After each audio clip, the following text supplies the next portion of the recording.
ఇప్పుడేమో cinema actor గా busy అయిపోయావు, కాల్ షీట్లు ఇస్తున్నావు వాళ్ళకి. అదే సార్, నేను జబర్దస్త్ ప్రజెంట్ చేయట్లేదు సార్.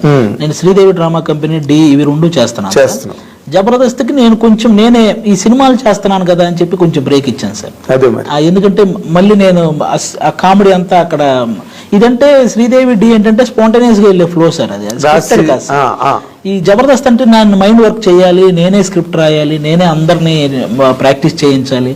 ఇది ఆల్మోస్ట్ ఒక 4 days టైం తీసుకుంటా సార్. అది అంటే ఒక వారంలో 4 days దాన్ని కేటాయించాలి సార్.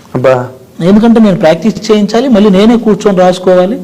వీళ్ళందరినీ స్టేజ్ ఎక్కే వరకు నాకు ఆ టెన్షన్ ఉంటుంది సార్. అది పర్ఫెక్ట్ గా వచ్చే వరకు. అదొకటైతే రెమ్యూనరేటివ్ అది, అంటే మీరు పడే కష్టానికి తగ్గట్టు ఉంటుంది సార్ కంపల్సరీ. అవునా? మన టాలెంట్ కి తగ్గట్టు, మనకు వచ్చే వ్యూవర్షిప్ కి తగ్గట్టు పేమెంట్స్ ఉంటాయి సార్. అది వ్యూవర్షిప్ కి తగ్గట్టుగా ఇస్తారా మీకు? అంతే సార్, మాక్సిమం అంటే దాన్ని బట్టే మనం డిమాండ్ చేయగలం సార్.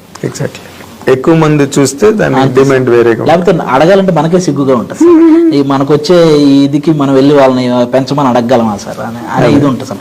అందుకే బాగా చేసే మనం డబ్బులు అడుగుతాం సార్. ఇప్పుడు మనం ఏదో ఒకటి చేసేసి చేస్తున్నాం కదా అని ఇవ్వమని అడగలేము సార్ అసలు. నువ్వు హైయెస్ట్ డిమాండ్ లోకి వెళ్ళావా? కంపల్సరీ మనకు వచ్చే వ్యూవర్షిప్ కి నేను ఎక్కువ తీసుకుంటాను. అదే లేకపోతే పొలాలు గట్ట ఎక్కడ కొంటావు? అదొకటే సార్. మనము బేసిక్ గా మాకు బయట ఈవెంట్స్ కూడా ఉంటాయి సార్. బయట టీమ్ లీడర్ గా చేస్తాం.